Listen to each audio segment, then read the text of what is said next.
আজকে বেশ অনেকদিন পরেই সকালবেলা চা খেতে বসেছি। আর সাথে কিন্তু দেখছিলাম একটু কার্টুন ফোনে। আর তারপর কিন্তু খেয়ে নিয়েছিলাম একটু ফল। ফল বলতে ওই আর কি পেঁপে আমার ফেভারিট। আর তারপর খেয়েছিলাম হচ্ছে দুটো কুল। আর তারপর কিন্তু স্নান করে লাঞ্চ করে নিয়েছিলাম। আর লাঞ্চে তো আজকে ছিল বাঁধাকপি, মাছ, আর আমি কিন্তু সাথে একটা লেবুও নিয়েছিলাম। তো যাই হোক, আর শরীরটা না একদমই ভালো না, একটু ঠান্ডা ঠান্ডা লেগে গেছে। তো সেই জন্য একটু বিকেলবেলা আর বেরোতে পারিনি, তাই বাড়িতেই আনিয়ে নিয়েছি ফুচকা। আর ফুচকা খেতে তো আমার ভীষণ ভালো লাগে। দুদিন ফুচকা না খেলেই মনে হবে যে কতদিন খাই না। তো সেই জন্য আজকে একটু বাড়িতে ফুচকা আনিয়ে নিয়েছি। ভেবেছিলাম গিয়েই খাবো বাজারে গিয়ে, তবে এতটা শরীর খারাপ লাগছিল তো সেই জন্য আর বেরোতে পারিনি। তারপর বসে পড়েছিলাম একটু মটরশুঁটি ছাড়াতে।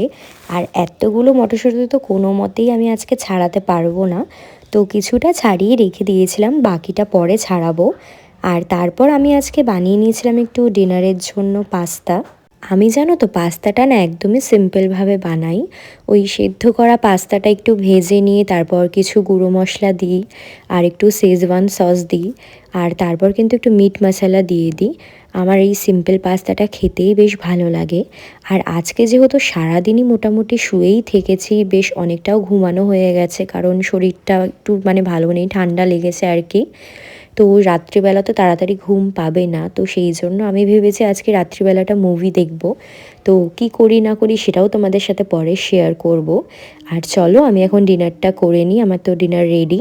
আর এই পাস্তাটা না তোমরাও একবার ট্রাই করে দেখতে পারো। আমি জানি না তোমাদের কেমন লাগবে, তবে আমার তো বেশ ভালো লাগে। আর পাস্তা খাওয়ার পর কিন্তু খেয়েছিলাম একটু এই বিস্কিটটা। তো চলো আজকের ভিডিওটা এখানেই এন্ড করছি। ভালো লাগলে অবশ্যই একটা লাইক করে দিও।